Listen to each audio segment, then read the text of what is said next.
আসসালামু আলাইকুম ওয়া রাহমাতুল্লাহ।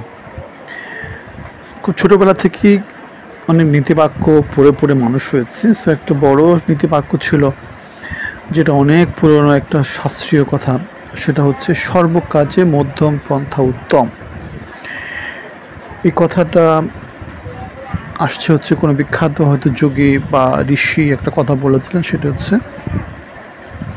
মাঝ নদীর জল পান করো। সো কথাটার মধ্যে অনেক বড় একটা মিনিং আছে। মিনিংটা কি? মিনিংটা হচ্ছে সমাজে নানা মতের, নানা পথের, নানা বয়সের লোকজন থাকে। সবার চিন্তা চেতনা একরকম হয় না। বয়সভেদে চিন্তা চেতনা চেঞ্জ হয়, ধর্মভেদে চিন্তা চেতনা চেঞ্জ হয়, আঞ্চলিকতা ভেদে চিন্তা চেতনা চেঞ্জ হয়, শিক্ষাভেদে চিন্তা চেতনার চেঞ্জ হয়। ঠিক আছে? সো ছোটোবেলায় আপনি যে জিনিসটা পেতে জীবন দিয়ে দিবেন, মাঝ বয়সে সেটা নিয়ে তেমন করে আপনার কাছে ভাবতারা আসবে না, বা বুড়ো বয়সে হয়ে গেলে ছোটোবেলা বা মাঝ বয়সে যা যা করেছেন সেখানে কি চেয়েছেন কি পেয়েছেন সেটা তো আপনাকে আফসোস দিতে পারে, সেটাকে হয়তো আপনাকে খুশি করতে পারে, কিন্তু সেটা আপনার কাছে কোনো ব্যাপার না। ওই মুহূর্তে যেটা চান সেটাই হচ্ছে আপনার কাছে ব্যাপার। সো সর্বকাজে মধ্যম পন্থা উত্তম কথাটা দিয়ে যেটা বোঝানো হচ্ছে সেটা হচ্ছে এই যে সমাজে নানা বয়সের, নানা গোত্রের, নানা ধর্মের লোকজন আছে, তাদের চাহিদা ভিন্ন ভিন্ন। ঠিক আছে? কেউ হয়তো ভাত খেতে চায়, কেউ বিরিয়ানি খেতে চায়। ঠিক আছে? এখন আপনাকে মাঝামাঝি কিছু একটা করলে, ভাত আর বিরিয়ানির মাঝামাঝি, তাহলে সেটা সবাই খাবে। ঠিক আছে? তো সর্বকাজে মধ্যম পন্থা উত্তম মানে সবাইকে ইনক্লুড করে সমাজে চলার জন্য একটা রাস্তা তৈরি করা, জোর করে কারো উপর কিছু চাপিয়ে না দেয়া। কেন আপনি তাহলে বড় একটা অংশকে বঞ্চিত করে ফেললেন। সো আমরা যদি সমাজের স্পেকট্রামটা দেখি, কেউ হয়তো বামপন্থী, কেউ ডানপন্থী, কেউ মধ্যপন্থী। সো যারা বামপন্থী, আপনি যদি বামপন্থী মতটাকে অবলম্বন করেন, তাহলে যে মধ্যপন্থী বা ডানপন্থী যারা আছে তারা সবাই বঞ্চিত হবে।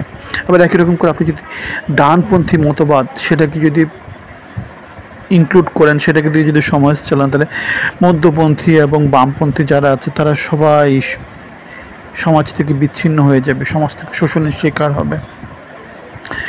সেজন্য যেটা করা হয় সেটা হচ্ছে সব সময় মধ্যপন্থা অবলম্বন করার চেষ্টা করা হয়।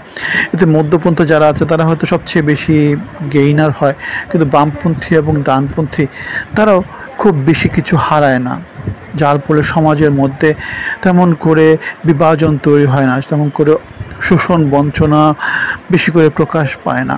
তো সমাজের মধ্যে একটা শান্তি শান্তি ভাব থাকে। তো সর্বকাজে মধ্যপন্থা উত্তম, সেই জিনিসটা এখান থেকে এসেছে। এখন বাংলাদেশের সমাজে আমরা সেই জিনিসটা কীভাবে দেখব? যেমন যদি আমরা এটা দেখি, রাজনৈতিক দলগুলো ব্যাদ থেকে, যেমন বামপন্থী দল আছে বাংলাদেশে, ডানপন্থী ইসলামপন্থীরা আছে, মধ্যপন্থী যারা আছে তাদের মধ্যে আওয়ামী লীগ এবং বিএনপি, তাদেরকে মধ্যপন্থা ধরা যায়। কেন? বড় একটা জনগোষ্ঠীর চাহিদাকে তারা মোটামুটি তাদের দলের মধ্যে ইনক্লুড করে নিয়ে আসছে, তাদের জনসমর্থন বেশি। সো আমরা দেখেছি বামপন্থী দল বাংলাদেশে কখনো ক্ষমতায় যাওয়ার চিন্তা তেমন করে করতে পারে না, কারণ হচ্ছে তাদের জনসমর্থন নাই। তাদের ইডিওলজিক্যাল যে কথাগুলো সেগুলো শুনতে হয়তো সুন্দর লাগে, কিন্তু বেশিরভাগ লোক সেটাকে অ্যাকসেপ্ট করে না। ওই যেটা বললাম যে বড় একটা অংশ তাদের মতবাদের সাথে গেলে সমাজ চলবে না। একই রকম করে ডানপন্থী ইসলামের সাথে যদি বড় দেশটা চলে, তাদের বড় একটা অংশ বঞ্চনার শিকার হবে। সেই জন্য ডানপন্থীরাও ক্ষমতায় কখনো বাংলাদেশে আসেনি। হয়তো ছোট ছোট পকেট এলাকাতে ডানপন্থী বামপন্থী এদের হয়তো প্রাধান্য আছে, কিন্তু ওভারঅল বাংলাদেশের যে লোকজনের মধ্যে অ্যাকসেপ্টেন্সি, সেটা আওয়ামী লীগ এবং বিএনপির মধ্যেই আছে। এখন শাহবাগী একটা আন্দোলন ছিল, সেটা ছিল বামপন্থী আন্দোলন। সেই শাহবাগীদের যে আন্দোলন, সেটারও কিন্তু পতন হয়েছে, তারা কিন্তু লোকজনের কাছে এখন অ্যাকসেপ্টেড না। আবার এই যে 5ই আগস্টের পরে বাংলাদেশে যে নতুন একটা সরকার আসলো, এই সরকারের সময় আমরা দেখতে পাচ্ছি শিবির বা ইসলামপন্থীদের নানা রকমের আওয়াজ, বলি, অনেক কিছু শোনা যাচ্ছে। এটা স্পেকট্রামের অন্য একটা দিক। সো এই জিনিসটা তো সমাজের বড় একটা অংশ লোকজন অ্যাকসেপ্ট করে না। এখন সেক্ষেত্রে আমরা সবাই মুসলমান, 90% মুসলমান, কিন্তু তারা যেভাবে ইসলামটাকে চাচ্ছে সেইভাবে তো সবাই চিন্তা করে না।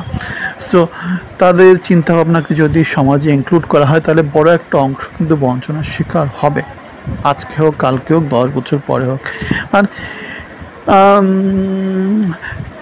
এই ফিলোসফিগুলো তো আসলে এমনি এমনি আসে না। মানব সভ্যতার হাজার বছরের ইতিহাসে এগুলা হচ্ছে গিয়ে এগুলো হচ্ছে গিয়ে যেটাকে বলে ডায়মন্ড, এগুলো হচ্ছে চিন্তা ভাবনার যেই স্বর্ণ শিখর, এগুলো হচ্ছে সেটা। সো আপনি এগুলোকে অ্যাকসেপ্ট না করে যদি এক্সট্রিম মতবাদগুলোকে অ্যাকসেপ্ট করেন তাহলে সমাজ ভালোভাবে চলবে না, ঠিক আছে? সো আমি যেটা দিন শেষে মনে করি সেটা হচ্ছে গিয়ে ধর্ম হচ্ছে গিয়ে একটা ফিলোসফি, যেটা দিয়ে আপনি আপনার জীবনটাকে সাজাবেন, যেটা দিয়ে আপনি অন্যায় করবেন না, মানুষের উপর অবিচার করবেন না, সৎ পথে থাকবেন। একটা জীবন বিধান যেটাকে বলে, কিছু নীতিগত দিক পর্যালোচনা করে, নীতিগত দিক অ্যাকসেপ্ট করে সমাজে চলা, বেঁচে থাকা বা জীবনটাকে এগিয়ে নিয়ে যাওয়ার একটা বাতিঘর বলা যেতে পারে। সো সব ধর্মে কিন্তু এই নীতিগতগুলো আছে। কোনো ধর্মে কিন্তু বলে না যে, সব ধর্মেই বলে যে জীবে দয়া করো, ঠিক আছে?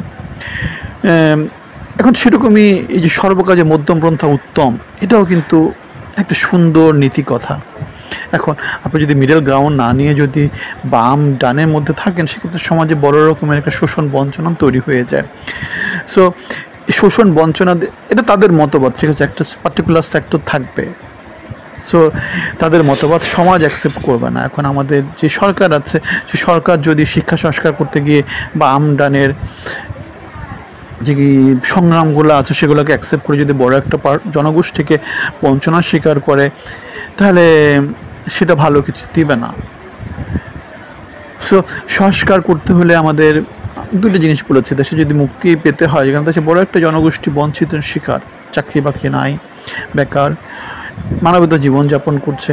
সো আপনি যদি শিক্ষা এবং আর্থিক এই দুটো মুক্তি যদি মানুষকে না দিতে পারেন, তাদেরকে যদি একটা ভালো গঠনমূলক একটা পথ জীবনের জন্য বাছাই করে দিতে পারেন, তাহলে দেশে আবার সে অসন্তোষ আসবে, দেশ আবার সেই অস্থিতিশীল হয়ে যাবে, আলটিমেটলি জনমানুষের মুক্তি মিলবে না।